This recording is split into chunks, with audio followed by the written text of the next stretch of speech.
ಬೇಕಾಗಿರುವಂಥ ಸಾಮಗ್ರಿಗಳನ್ನೆಲ್ಲ ರೆಡಿ ಮಾಡಿ ಇಲ್ಲಿ ಇಟ್ಕೊಂಡಿದ್ದೀನಿ ಒಂದು ತಟ್ಟೆನಲ್ಲಿ.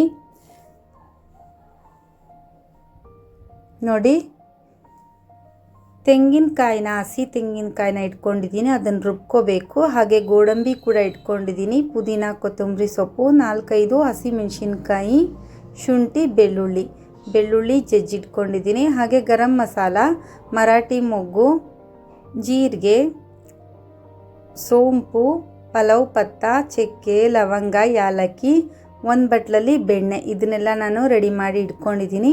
ಬನ್ನಿ, ಈರುಳ್ಳಿನ ನಾವು ಚಿಕ್ಕದಾಗಿ ಕಟ್ ಮಾಡಿಕೊಂಡು ನೀಟಾಗಿ ಬ್ರೌನ್ ಕಲರ್ ಬರೋ ತನಕ ಫ್ರೈ ಮಾಡ್ಕೋಬೇಕಾಗತ್ತೆ. ತುಪ್ಪದಲ್ಲೇ ಮಾಡ್ಕೊಳ್ಳೋಣ, ತುಪ್ಪ ಇಲ್ಲ ಅಂದರೆ ಎಣ್ಣೆನಲ್ಲೇ ಮಾಡ್ಕೋಬೋದು. ಈ ಥರ ಬ್ರೌನ್ ಕಲರ್ ಬರಬೇಕು, ಡಾರ್ಕ್ ಬ್ರೌನ್ ಆಗಿ, ಆವಾಗಲೇ ಟೇಸ್ಟ್ ಇರುತ್ತೆ. ನೀಟಾಗಿ ರೋಸ್ಟ್ ಆಗಬೇಕು. ಇದು ರೋಸ್ಟ್ ಆದ ನಂತರ ಗೋಡಂಬಿನ ಹಾಕ್ಕೊಂಡು ಸ್ವಲ್ಪ ತುಪ್ಪನ ಹಾಕ್ಕೊಂಡು ಅದನ್ನು ಕೂಡ ನಾವು ರೋಸ್ಟ್ ಮಾಡ್ಕೊಂಬಿಡೋಣ. ನಾನು ಈರುಳ್ಳಿನ ಮೊದಲೇ ಕಟ್ ಮಾಡಿ ಇಟ್ಕೊಂಡಿದ್ದೆ, ಒಂದು ಈರುಳ್ಳಿ ದಪ್ಪ ಗಾತ್ರದ್ದು ಸಣ್ಣದಾಗಿ.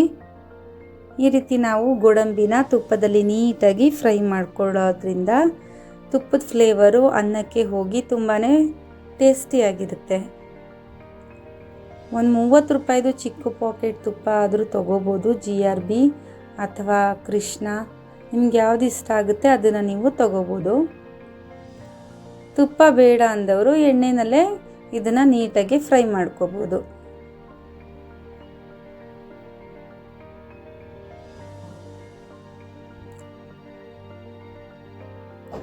ಶ್ರೀಕೃಷ್ಣ ತುಪ್ಪ ತುಂಬಾ ಶುದ್ಧವಾಗಿ ತುಂಬಾ ಚೆನ್ನಾಗಿ ಇರುತ್ತೆ, ಟೇಸ್ಟಾಗಿ.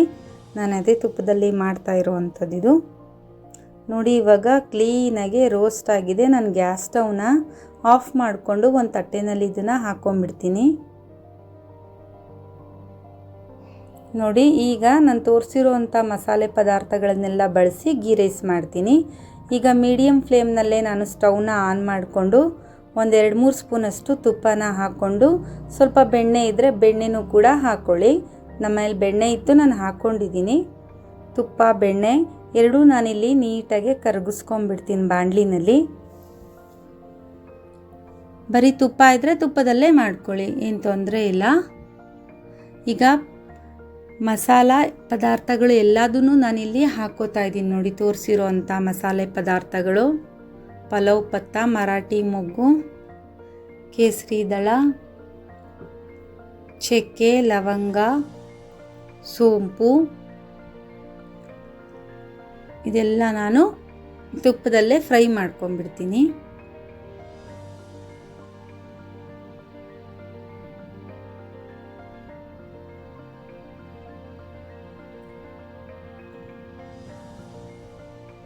ಈಗ 4-5 ಹಸಿಮೆಣಸಿನ್ಕಾಯಿನ ನಾವು ಇದಕ್ಕೆ ಹಾಕೊಳ್ಳೋಣ. ಇದನ್ನು ಕೂಡ ನೀಟಾಗಿ ಒನ್ ಟೈಮ್ ಕಲಿಸ್ಕೊಂಡ್ಬಿಡಬೇಕು. ನೋಡಿ, ತುಪ್ಪದಲ್ಲೇ ಇದೆಲ್ಲ ನೀಟಾಗಿ ಫ್ರೈ ಆಗಬೇಕು. ಇದಾದ ನಂತರ ಜಜ್ಜಿಟ್ಟಿರುವಂತಹ ಬೆಳ್ಳುಳ್ಳಿ ಇದನ್ನು ಕೂಡ ನಾನು ಎಣ್ಣೆಯಲ್ಲಿ ಹಾಕೋತಾ ಇದ್ದೀನಿ. ಸ್ವಲ್ಪ ಶುಂಠಿ ಹಾಕ್ಕೊಳ್ತಾ ಇದ್ದೀನಿ. ನಾನು ಕಡಿಮೆ ಪ್ರಮಾಣದಲ್ಲಿ ಅಕ್ಕಿನ ಹಾಕ್ಕೊಳ್ಳೋದ್ರಿಂದ ನಾನು ಇಷ್ಟೇ ಸಾಮಗ್ರಿಗಳು ಇಷ್ಟೇ ತೊಗೊಂಡಿದ್ದೀನಿ. ಜಾಸ್ತಿ ಮಾಡಿಕೊಂಡ್ರೆ ಜಾಸ್ತಿ ಸ್ವಲ್ಪ ಹಾಕೋಬೇಕಾಗತ್ತೆ.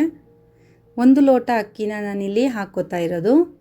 ಹಾಗೆ ಗೋಡಂಬಿ ಕೂಡ ನಾವು ಇದನ್ನು ತುಪ್ಪದಲ್ಲೇ ಫ್ರೈ ಮಾಡ್ಕೊಳ್ಳೋಣ.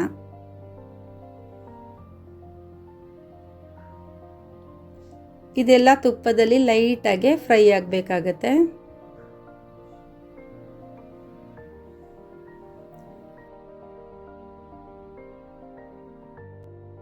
ಫ್ರೈ ಆಗಿದೆ ಅಂತ ನಮಗೆ ಅನಿಸಿದ ಮೇಲೆ ಗ್ರೈಂಡ್ ಮಾಡ್ಕೊಂಡಿರೋ ಹಸಿ ಕೊಬ್ಬರಿ ಪೇಸ್ಟ್ನ ನಾವಿಲ್ಲಿ ಹಾಕೋಬೇಕಾಗತ್ತೆ.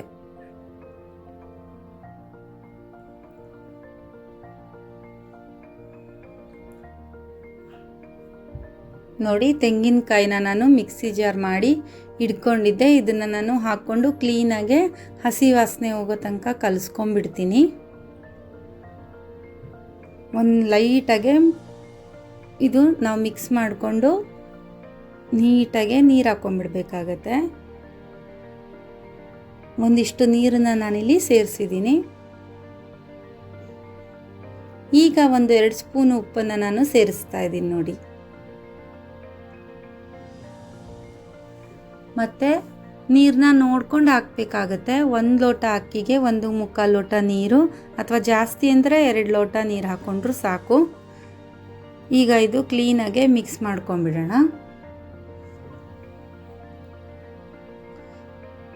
ಇವಾಗ ತೊಳೆದಿಟ್ಕೊಂಡಿರೋ ಅಂಥ ಅಕ್ಕಿ, 1 ಲೋಟ ಅಕ್ಕಿ, ಉದ್ದ ಲೋಟ, ದೊಡ್ಡ ಲೋಟದಲ್ಲಿ 1 ಲೋಟ ಅಕ್ಕಿನ ನಾನು ತೊಳೆದು ಹಾಕೋತಾ ಇದ್ದೀನಿ ನೋಡಿ. ಬುಲೆಟ್ ರೈಸ್ನ, ಸಣ್ಣ ಅಕ್ಕಿ ಅಥವಾ ಜೀರಾ ಅಕ್ಕಿ ಯಾವುದಾದ್ರೂ ಪರವಾಗಿಲ್ಲ. ಸೊ ಇದನ್ನು ನಾನಿವಾಗ ಹಾಕೋತಾ ಇದ್ದೀನಿ ನೋಡಿ.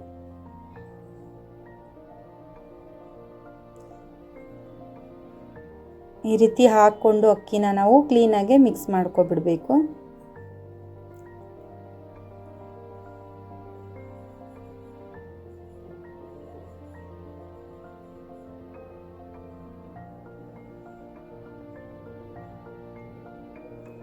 ಒಂದು 2-3 ನಿಮಿಷ ಕುದಿ ಬರೋ ತನಕ ನಾವು ಕಾಯಬೇಕಾಗತ್ತೆ. ನೋಡಿ ಕುದೀತಾ ಇದೆ ಅಕ್ಕಿ ನೀರು ಎಲ್ಲ. ಈಗ ನಾವು ಕ್ಯಾಪ್ನ ಕ್ಲೋಸ್ ಮಾಡ್ಕೋಬೇಕಾಗತ್ತೆ. ಈ ಕ್ಯಾಪ್ ಯಾಕೋ ಸರಿ ಅಡ್ಜಸ್ಟ್ ಆಗಲಿಲ್ಲ, ಹಾಗಾಗಿ ಇದರಿಂದ ಬೇರೆ ಕ್ಯಾಪ್ನ ನಾನು ಮುಚ್ಚಿತೀನಿ ನೋಡಿ. ಈ ಕ್ಯಾಪ್ ಕ್ಲೋಸ್ ಮಾಡಿ ಬೇಯೋ ತನಕ ಬಿಟ್ಬಿಡೋಣ.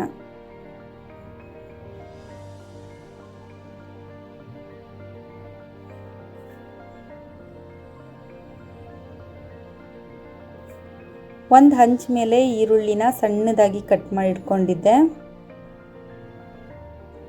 ನೋಡಿ. ಅನ್ನ ರೆಡಿಯಾಗಿದೆಯಾ ನೋಡ್ಕೊಂಬಿಡೋಣ. ನೋಡಿ ಕ್ಲೀನಾಗಿ ಅನ್ನ ಬೆಂದಿದೆ, ಉದುರುದ್ರಾಗಿ ಬೆಂದಿದೆ. ಜಾಸ್ತಿ ನೀರು ಇಲ್ಲ, ಕಮ್ಮಿ ನೀರು ಇಲ್ಲ. ನಾನು ನೋಡಿಕೊಂಡೇ ನೀರು ಹಾಕ್ಕೊಂಡಿದ್ದೆ ನೋಡಿ, ಹಾಗಾಗಿ ನೀಟಾಗೆ ಬಂದಿದೆ. ಈ ರೀತಿ ಗೀ ರೈಸ್ ಕ್ಲೀನಾಗೆ ಆಗಬೇಕು, ಟೇಸ್ಟ್ ಆಗಿರುತ್ತೆ ನೋಡಿ. ಉದುರುದ್ರಾಗಿದೆ. ಈ ಥರ ಪುಡಿ ಪುಡಿಯಾಗಿ ಅಕ್ಕಿ ಬೆಂದಿದೆ ಅಂತ ಅನ್ನಿಸ್ದಾಗ ನೀಟಾಗಿ ನಾವು ರೋಸ್ಟ್ ಮಾಡ್ಕೊಂಡಿರ್ತೀವಲ್ಲ ಈರುಳ್ಳಿ, ಗೋಡಂಬಿ ಎಲ್ಲ, ಅದನ್ನು ನಾವು ಇದ್ರ ಮೇಲೆ ಹಾಕ್ಕೊಂಬಿಡೋಣ. ಇದು ಟೇಸ್ಟ್ ತುಂಬ ಚೆನ್ನಾಗಿರುತ್ತೆ ಅಂದ್ಬಿಟ್ಟು ನಾವು ಈ ಥರ ಮಾಡ್ಕೋಬೇಕು. ಒಗ್ಗರಣೆನಲ್ಲೇ ಈರುಳ್ಳಿ ಎಲ್ಲ ಹಾಕ್ಕೊಂಡ್ರೆ ಚೆನ್ನಾಗಿರಲ್ಲ, ಪಲಾವು ರೈಸ್ ಬಾತ್ ಥರ ಇರುತ್ತೆ. ಇದು ಗೀ ರೈಸ್ ಆಗಿರೋದ್ರಿಂದ ನಾವು ಇದೇ ಥರ ಮಾಡಿಕೊಂಡ್ರೇ ತುಂಬಾ ಚೆನ್ನಾಗಿರುತ್ತೆ ಅಂತ ನನ್ನ ಅನಿಸಿಕೆ. ಹಾಗಾಗಿ ನಾನು ಈ ರೀತಿಯೇ ಮಾಡ್ಕೊಂಡಿದ್ದೀನಿ. ಎಲ್ಲದಕ್ಕೂ ಈರುಳ್ಳಿ ಟೊಮೊಟೊ ಸೇರಿಸ್ತಾ ಇರ್ತೀವಲ್ವ, ಗೀ ರೈಸ್ ಅಂದ್ರೇ ಡಿಫ್ರೆಂಟು, ತುಪ್ಪದಲ್ಲೇ ಮಾಡೋ ಅಂಥದ್ದು. ಹಾಗಾಗಿ ನಾನು ಈ ರೀತಿಯೇ ಮಾಡಿದ್ದೀನಿ ನೋಡಿ. ನೀಟಾಗಾಗಿದೆ, ಚೆನ್ನಾಗಾಗಿದೆ. ಇದನ್ನು ನಾವಿವಾಗ ಒಂದು 5 ನಿಮಿಷ ಮತ್ತೆ ಬೇಯೋದಕ್ಕೆ ಸ್ಟೀಮಲ್ಲೇ ಬಿಟ್ಬಿಡೋಣ. ಆಲ್ರೆಡಿ ಅನ್ನ ಬೆಂದಿದೆ, ಈರುಳ್ಳಿ ಗೋಡಂಬಿ ಹಾಕಿರೋದ್ರಿಂದ ಅದ್ರ ಫ್ಲೇವರ್ ಅನ್ನಕ್ಕೆಲ್ಲ ನೀಟಾಗೆ ಹೋಗಿರುತ್ತೆ ನೋಡಿ. ಇವಾಗ ಅನ್ನ ರೆಡಿಯಾಗಿದೆ ನೋಡಿ, ಬಿಸಿ ಬಿಸಿ ಗೀ ರೈಸ್ ರೆಡಿಯಾಗಿದೆ. ಇದನ್ನು ನಾವು ಸರ್ವ್ ಮಾಡ್ಕೊಳ್ಳೋಣ.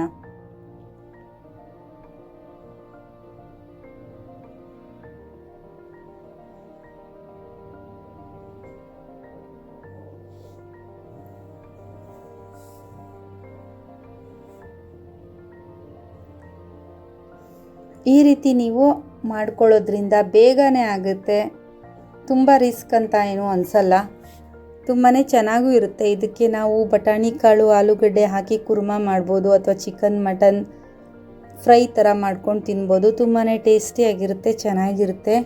ಇವತ್ತು ನನಗೆ ಟೈಮ್ ಆಗಲಿಲ್ಲ, ಹಾಗಾಗಿ ನಾನು ಬರೀ ಗೀ ರೈಸ್ನ ಅಷ್ಟೇ ಮಾಡಿ ನಿಮಗೆ ತೋರಿಸ್ತಾ ಇದ್ದೀನಿ ನೋಡಿ. ಇದಕ್ಕೆ ನಾನು ಚಟ್ನಿ ಮಾಡ್ಕೊಂಡಿದ್ದೆ ಬೇಗ ಆಗಲಿ ಅಂದ್ಬಿಟ್ಟು. ಇದು ಕುರ್ಮಾ ಮಾಡಿಕೊಂಡ್ರೂ ತುಂಬಾ ಚೆನ್ನಾಗಿರುತ್ತೆ ನೋಡಿ. ಬಿಸಿ ಬಿಸಿ ಗೀ ರೈಸ್ ರೆಡಿಯಾಗಿದೆ.